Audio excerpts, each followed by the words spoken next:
Tahliye uçuş sonrası 14 gün karantina süresi için Türkmenlerden farklı yorumlar gelmeye başladı. Türkmenistan'a giden Türkmen vatandaşları 14 gün karantina süresi yaşıyor ve bu karantina süresi ile farklı iddialar var. Bu iddialardan birincisi şartların çok kötü olduğu, cep telefonlarının alındığı, buna benzer daha farklı yorumlar yapılıyor. Hangisine inanmalıyız? Takipçilerimizden bir tane ise bunların hiçbirine inanmayın, benim bir akrabam gitti.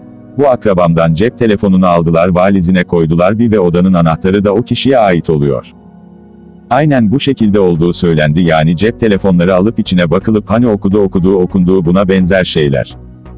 Türkmenistan bir büyük cumhuriyet ülkesi ve bu cumhuriyet ülkesinin kötü şartlar uygulayacağını hiç düşünmüyoruz.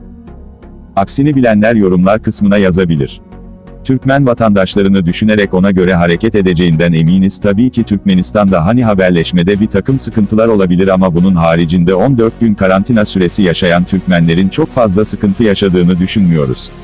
Sadece bekleme konusunda sıkıntı yaşayan o da göz açıp kapayana kadar geçecektir.